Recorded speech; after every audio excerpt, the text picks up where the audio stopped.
Bienvenidos a una nueva temporada de La Oveja Eléctrica, un espacio para encontrarnos con las mentes más brillantes del pensamiento y la ciencia.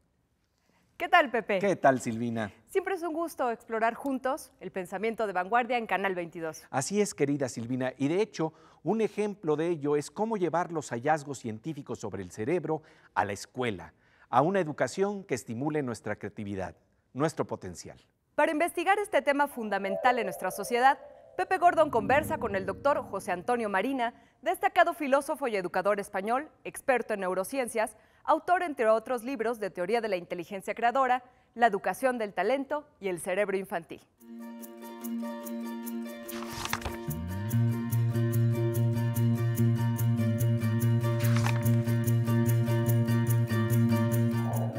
José Antonio Marina, muchísimas gracias por esta conversación para La Oveja Eléctrica. Encantado de estar en México, de estar hablando con ustedes y además de estar hablando de los temas que sospecho que vamos a hablar. Sí, porque fíjate que algo muy interesante es que tú dices que tienes una vocación que está lanzada al estudio de la filosofía, de la ciencia, pero más que nada eres un detective. Y un detective que está buscando entender cuáles son los mecanismos de la creatividad y cómo operan en la educación y en la posibilidad de entender neurológicamente de qué se trata este proceso. Sí, yo me llamo detective porque temo mucho verme encasillado en disciplinas académicas. Pero ¿tú qué eres? ¿Eres filósofo? ¿Eres neurólogo? ¿Eres lingüística? ¿Eres lingüista? No, a mí lo que me interesa es husmear, investigar los grandes problemas que tenemos, los grandes temas que tenemos, y entonces lo hace como un perro de caza que sigue la huella, sigue la huella, sigue la huella. Bueno, y si no sabes una cosa, la aprendo. ¿Por qué? Porque quiero llegar a lo que me interesa.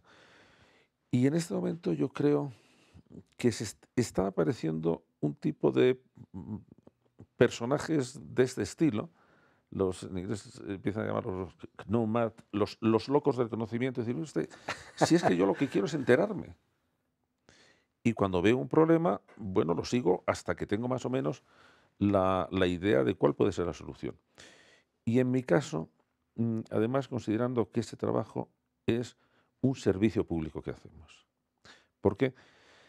Pues porque nuestra obligación, los que tenemos la suerte de poder dedicarnos a investigar, es salir a la calle, preguntar a la gente, oiga, ¿a usted qué le preocupa?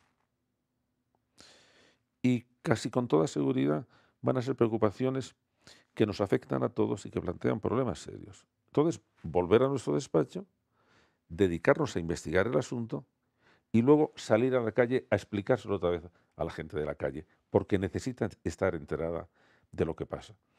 Y en el tema que afecta a la educación están pasando cosas muy importantes, muy optimistas, que pueden poner en manos de los educadores un potencial para beneficiar la inteligencia como no hemos tenido nunca y que hay que explicárselo a la gente. Es decir, que el asunto de la educación tiene remedio y que tiene remedio a un plazo bastante corto y que no se trata de dinero, se trata de saber cómo hacerlo. Pues vamos a ponernos a ello. Y en este proceso, ¿qué es lo que se está descubriendo que es importante comunicar en términos neurológicos? Sí, por ejemplo, en este momento lo que mi grupo está investigando en España es cómo podemos aprovechar los descubrimientos que ha hecho la neurociencia en los últimos 15 años y que se han aplicado muy bien en la clínica, cómo podemos aplicarlos a la escuela. Porque la neurociencia yo creo que es la única ciencia esencialmente optimista, porque cada descubrimiento que hace acerca del cerebro humano nos convence de que somos mejores, más listos, con más posibilidades de lo que creíamos, y que lo único que se trata es de descubrir cuál es la metodología para poder aprovechar las capacidades o las potencialidades que tenemos. Bueno, de eso se tiene que tratar la educación. Eso los neurólogos no lo saben hacer. Tenemos que hacerlo nosotros, los educadores. Pero como son dos ciencias muy complejas con distintos idiomas, creo que aparece la nueva figura del filósofo que debe ser el gran traductor de un lenguaje a otro lenguaje, que debe explicar el lenguaje de la pedagogía a los neurocientíficos y debe explicar el lenguaje de los neurocientíficos a la pedagogía. ¿Qué es lo que va? ¿Por dónde va? Pues que la capacidad de aprender es mucho mayor de la que creemos. El cerebro es más plástico de lo que imaginábamos. Exactamente, esa es la palabra técnica. Antes creíamos que había una gran ventana del aprendizaje que era de los 0 a los 4 años. Ahora sabemos que hay otra gran ventana de aprendizaje que es de los 13 a los 16 o 17, en que el adolescente, que parece que está ido y pensando en sus cosas, que ya sabemos cuáles son, no, está rediseñando todo su cerebro de una manera fantástica. Y esa es la razón de muchas de las bobadas que hace, porque es como si hubiera aprendido a conducir una motocicleta y de repente se encontrara al volante de un Ferrari. Tener la potencia de un Ferrari es fantástico, pero como no sepas conducirlo, vas a tener un accidente inmediatamente. Y que además la capacidad de aprendizaje no termina a lo largo de toda la vida. Siempre tenemos posibilidad de seguir aprendiendo. Pero además de seguir aprendiendo cosas que no queríamos que se pudieran aprender. Por ejemplo, se puede aprender a ser valiente, se puede aprender a tener buenas ideas, se puede aprender a tener la capacidad para enfrentarse animosamente con los problemas y, al contrario, aprendemos los miedos, aprendemos las depresiones, aprendemos las impotencias aprendidas, como dice Seligman. Y claro, eso nos está ampliando el campo de la educación. Se puede aprender a tener miedos o aprender a tener buenas ideas. Más adelante seguiremos conversando con el doctor José Antonio Marina. Pero ahora, en un giro del espacio-tiempo, vamos con nuestra compañera Silvina Espinosa de los Monteros, quien nos muestra cómo los niños también pueden aprender a hacer buenas preguntas. Y bueno, ¿qué nos trae Silvina? ¿Qué tal, Pepe? El día de hoy nos encontramos con los alumnos de la escuela Licenciado Eduardo Novoa y juntos resolveremos un gran enigma. A ver, ¿quién de ustedes se ha cortado alguna vez? ¿Nos puedes platicar? ¿Qué te pasó? Yo una vez en la casa de mi abuela estaba cortando una naranja y pues me alcancé a cortar la mano. Y pues duele, arde y sale sangre. Me estaba bañando y tenía curiosidad por un rastrillo y que empiezo a hacerme con el cachete y me abrito del cachete. Un día me salí de bañar y me tropecé con un zapato que estaba afuera y me abría en esta parte y duele mucho. Estaba jugando, pero tenía shorts, entonces la pierna la tenía descubierta y como había pasto, me había tropezado y me había raspado en todo esto y me empezó a arder y después me echaron agua y eso para desinfectarme la herida cortada. Entonces, ¿por qué creen ustedes que no nos duele al cortarnos el cabello? A ver. El cabello no tiene nervios, por eso es que no nos duele porque son células muertas. El cabello está muerto, pero, o sea, cuando nos cortan como está expuesto al aire o algo así, o sea, de que está afuera, cuando nos lo cortan no nos duele, pero al contrario, si es que nos da, o sea, si nos jalan el cabello o algo así, sentimos porque son como raíces que están conectadas a la cabeza y al tirarse como ahí sí están vivas, nos duele. Lo único que está vivo es la raíz. Las terminaciones nerviosas son escasas y entonces la parte externa del pelo es insensible. Pues muy bien para estos chicos que han resuelto el enigma de por qué no nos duele cortarnos el cabello. Y bueno, una última pregunta más. Vamos a regresar al estudio, ¿pero a dónde? ¡A la oveja eléctrica! Y sí, en efecto, estamos en la oveja eléctrica y los cerebros de los niños son una maravilla si los sabemos estimular. Después de un corte, seguiremos conversando con el destacado doctor José Antonio Marina sobre los hallazgos en torno al cerebro llevados al campo de la educación.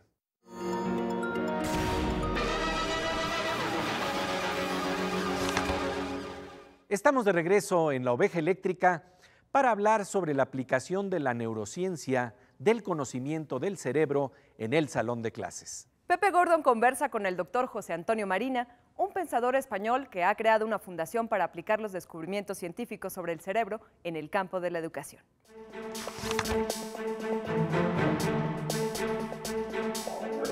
La educación, hacia donde vamos, tiene una parte que es instrucción, hay que saber las cosas que en ese momento conviene saber, pero tiene una parte de formación de la personalidad, en que debemos poner a cada niño y a cada niña en condiciones de que él pueda diseñar de alguna manera su propio cerebro, porque es diseñar su personalidad. Pero ¿cómo? ¿De qué manera específica? ¿Cómo intervenir en esa fase y saber que efectivamente estamos interviniendo en esa Mira, plasticidad del nosotros cerebro? podemos hablar con conocimiento práctico porque a través de una fundación mía hemos hecho unos programas para ver cómo se educa al niño, que lo hemos transmitido a través de los padres, desde 0 hasta 16 años. Y entonces son muy minuciosos y es en cada momento del desarrollo del niño en qué nos debemos fijar especialmente. Voy a poner un ejemplo. A todos nos interesa que cuando un niño o una niña termina sus estudios de secundaria, tenga ya una seguridad en sus propias capacidades. Porque sabemos que si no tiene esa seguridad se va a enfrentar muy mal a los retos, porque la idea que tengamos acerca de nuestra eficacia es un componente real de nuestra eficacia. Y si creo que no voy a ser capaz, no voy a ser capaz. ¿Y eso cómo se organiza? Nosotros lo vamos organizando a lo largo de todo el proceso educativo, porque son programas que no son programas lineales, son programas en espiral.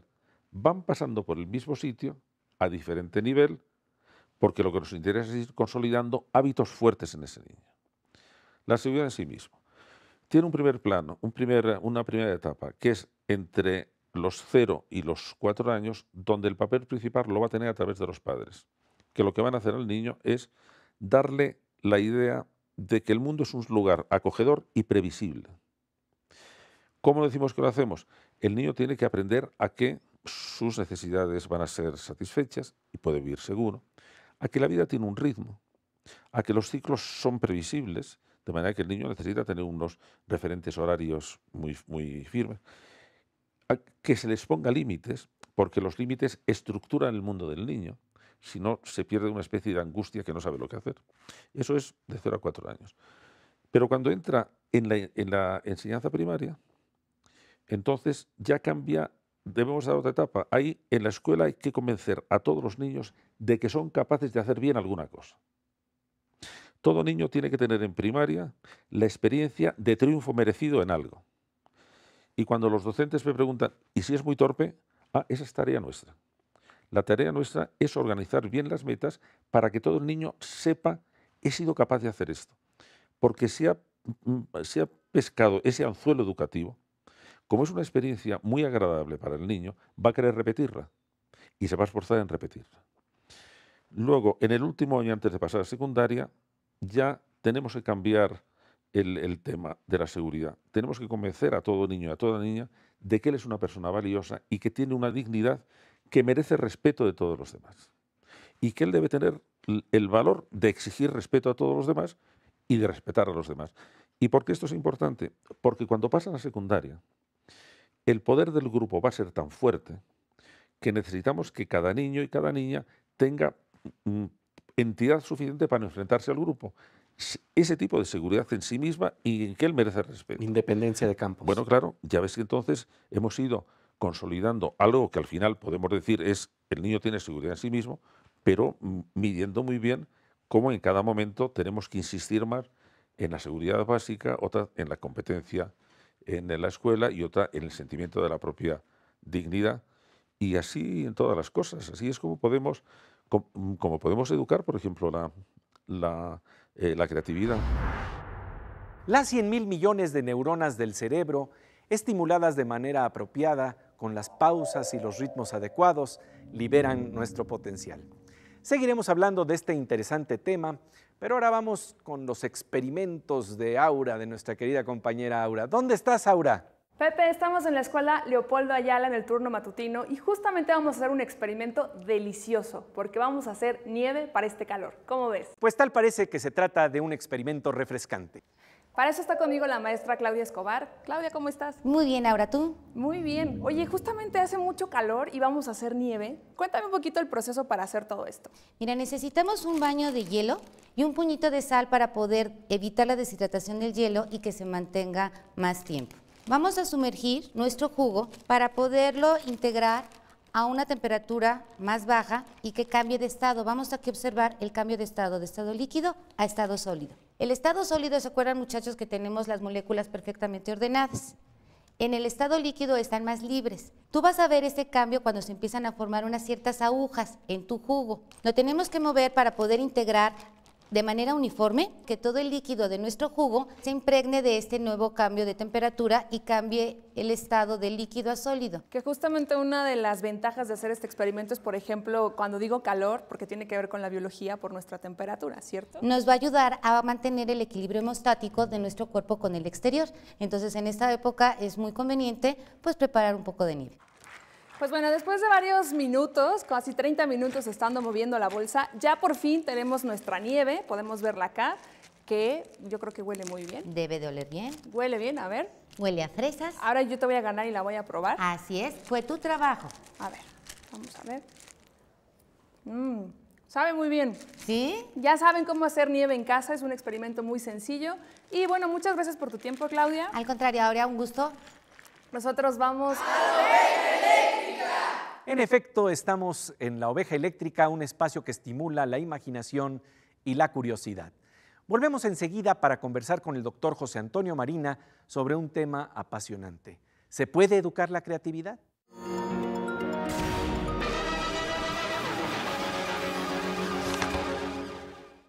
Estamos de regreso en La Oveja Eléctrica para hablar del gran universo que tenemos en nuestro cerebro y lo que nos dice la ciencia sobre los hábitos de aprendizaje y el desarrollo de nuestro potencial. Pepe Gordon conversa con el doctor José Antonio Marina sobre los hallazgos de las neurociencias llevados a la educación, al salón de clases. Espero poder explicársela brevemente a nuestros espectadores. Una de las cosas que nos está enseñando la neurología es que la mayor parte de lo que hacemos lo hacemos a un nivel no consciente. Es decir, nuestro cerebro, que todas las dimensiones del cerebro son absolutamente colosales, tenemos 100.000 millones de neuronas y las conexiones de cada una de ellas pueden oscilar hasta 100.000. De manera que nos estamos moviendo en unos números absolutamente apabullantes. Mayor que el número de átomos que existen en el universo. Nosotros, por segundo, se supone que el cerebro hace aproximadamente 10 elevado a 14, que es un 10 y 14 ceros después. De manera que es una cantidad que ya no sabemos si son trillones de operaciones por segundo. ¿Qué es lo que está haciendo? Bueno, está captando información, está elaborándola, está manteniendo la memoria, está haciendo selecciones, de manera que está haciendo esas cosas sin parar. Y una parte muy pequeña de todo ese tejemaneje que tiene fuera del foco de nuestra conciencia aparece a estado consciente. Y de repente tengo una idea, o tengo un sentimiento, o me acuerdo de algo, o estoy con una cancioncilla, o tengo una preocupación. Todo eso es el fruto de una tarea ingente que desconozco. Pero a partir de ese conocimiento en estado consciente, si aprendo, puedo empezar a dar órdenes a esa gigantesca maquinaria que está trabajando. Y si consigo que esa maquinaria sea dócil, me va a producir buenas ideas. Entonces, lo que ahora estamos empezando a ver es que podemos educar de alguna manera el inconsciente, porque no es el inconsciente freudiano. Del inconsciente freudiano éramos víctimas y a Freud no se le ocurrió pensar que nosotros podemos educar el inconsciente. Y que entonces, cuando ayudamos al niño a que forme una maquinaria capaz de producir buenas ideas o sentimientos de seguridad o que sea capaz de tomar decisiones, le estamos haciendo un favor fantástico. Pero estamos haciendo un poco lo mismo que hace un buen tenista. ¿Por qué juega tan bien Rafael Nadal? Porque durante muchos años entrenó su inconsciente muscular. Para que eso sea mecánico. Exactamente, porque todas nuestras posibilidades es porque el cerebro tiene una capacidad fantástica, que es cuando consigue automatizar una operación, está libre. Gasta muy poca energía y está libre para aplicar la atención a otro. Lo que hemos sentido todos cuando hemos aprendido a conducir. Cuando uno empieza a conducir, parece que nos faltan manos y pies para atender a tanta cosa. Sí. Cuando hemos automatizado esos procedimientos, entonces lo podemos hacer mientras estamos haciendo otra cosa y solamente cuando hay una señal de alarma prestamos atención a la conducción.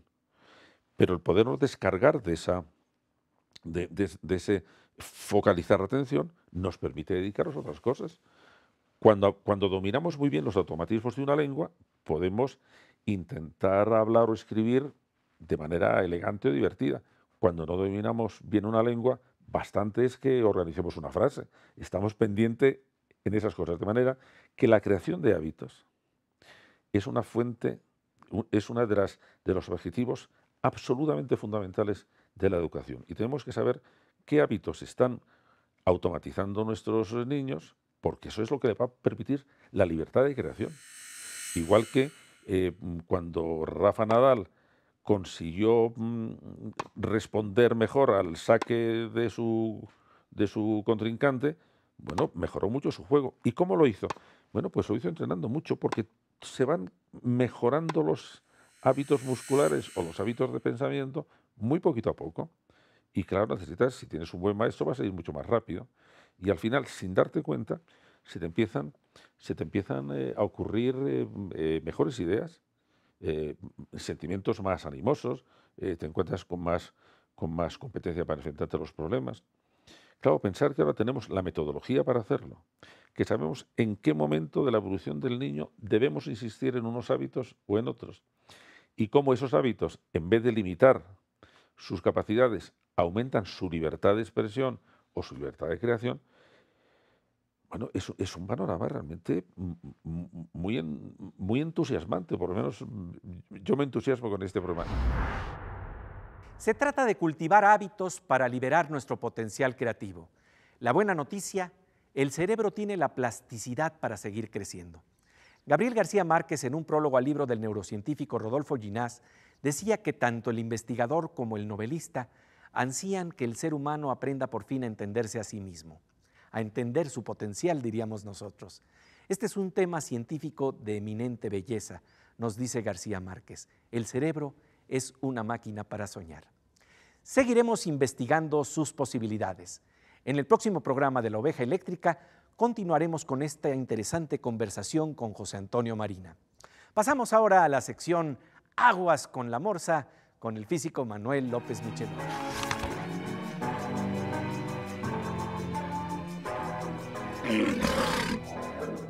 Pues querido Morsa, un gusto reencontrarnos en la nueva temporada de La Oveja Eléctrica. Sí, Pepe, me da mucho gusto saber que hay nueva temporada. Fíjate que pues en este programa hemos visto cómo el conocimiento que se logra en los laboratorios en torno a la neurociencia se puede llevar precisamente al salón de clases. Y esto nos da la oportunidad de explorar esta metáfora en relación a la forma en que enseñamos a nuestras computadoras a funcionar. ¿Cómo podría aprovecharse esto en términos de la educación de seres humanos, no nada más de computadoras? Sí, fíjate, Pepe, que cuando uno aprende a programar, uno se da de topes a cada rato porque faltó el punto y coma, porque yo le dije que hiciera tal cosa y no está haciendo eso, está haciendo lo que se le antoja. Y no es cierto, está haciendo exactamente lo que le pedíamos que hiciera, pero le pedimos algo que estaba mal. Entonces tenemos que rehacer las cosas y explicarle sin ninguna ambigüedad lo que queremos que haga. Y eso, cuando da uno clases, uno se olvida un poco de eso, lo cual no necesariamente es bueno, porque uno asume que los alumnos saben cosas. Y entonces uno explica como si el alumno supiera o entendiera muchas cosas. Y entonces uno no es tan preciso, y entonces hay ambigüedades, y entonces de pronto los alumnos no entienden. Y yo creo que deberíamos de pronto sacar ventaja de lo que hacemos cuando programamos, que le explicamos a un ente como es la computadora, así con pelos y señales, cada cosa que tiene que hacer, porque si no, no la va a hacer bien, ¿no? Y pasar de eso al salón de clases y explicar con ese rigor a los alumnos. Yo creo que a la larga puede parecer aburrido, pero a la larga sería mucho más precisa la enseñanza y podríamos sacar ventaja de explicar exactamente lo que queremos explicar. Establecer un lenguaje común, es de lo que estamos hablando. Así es. Y esto, en el caso de los seres humanos, nos da también posibilidades de creación y de creatividad, porque esto es lo interesante. Necesitas lenguajes rigurosos que te van a llevar a ambigüedades, pero sí necesitas ese lenguaje común, si no, no se da la enseñanza. El lenguaje finalmente tiene ambigüedades que no nos podemos zafar de ellas. Así es, no somos máquinas de computadora, eso es obvio, pero sí hay algunos elementos que podríamos utilizar. Así es, Pepe, así debe ser. Y bien, nosotros pasamos a otro tipo de talento, el de Miriam Moscona, para mirar en las imágenes de ciencia la belleza. Vamos a la sección Veo Veo.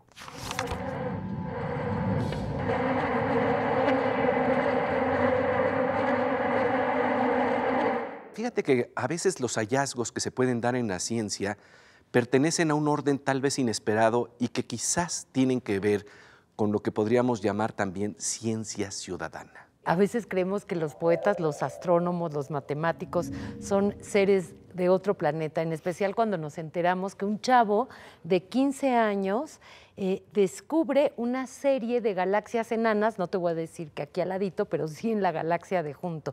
Así como en la poesía, un poeta como Arthur Rimbaud cambió el curso de la poesía en su momento, así hay seres que de un momento a otro pueden, no se dan estos seres en maceta, pero pueden darnos estas enormes sorpresas. Vamos a ver de qué se trata. Claro que sí. Según nos informa el diario El Universal, en su magnífica sección de ciencia, Andrómeda, la galaxia gigante más cercana a la Vía Láctea, está rodeada por un disco que contiene una multitud de pequeñas galaxias enanas. La estructura extremadamente plana fue descubierta por un adolescente de 15 años llamado Neil Ibata. Desde pequeñito, Neil se apasionó por el mundo de los números y de la física. Tiene un buen consejero, Rodrigo Ibata, su padre, quien trabaja para el Observatorio de Estrasburgo, en Francia. Tanto así que el adolescente fue el primero en descubrir un disco que gira en torno a Andrómeda, galaxia que en un futuro muy lejano se impactará contra la nuestra. Neil creó un programa informático en el que, al ingresar los datos de investigaciones de su padre sobre la galaxia Andrómeda, logró el gran descubrimiento, el cual ayudará a entender la evolución de las galaxias. Cuando un periodista le preguntó si quería ser astrofísico como su padre, el quinceañero contestó: bueno, creemos que es mejor no hacer lo mismo que hacen tus papás. Nos parece, como decimos de este lado del mundo, que ya se amoló. Con la mirada de nuestra querida compañera Miriam Moscona, otra forma de encender las neuronas, de encender las posibilidades de nuestro cerebro, llegamos al final de esta emisión de La Oveja Eléctrica. Un espacio para aprovechar los conocimientos de la ciencia en el desarrollo de la educación. Aquí, en Canal 22. Somos una opción. Nos encontramos con el doctor José Antonio Marina para hablar de las posibilidades que brinda la neurociencia y la poesía en el desarrollo de una educación con ritmo y con gracia.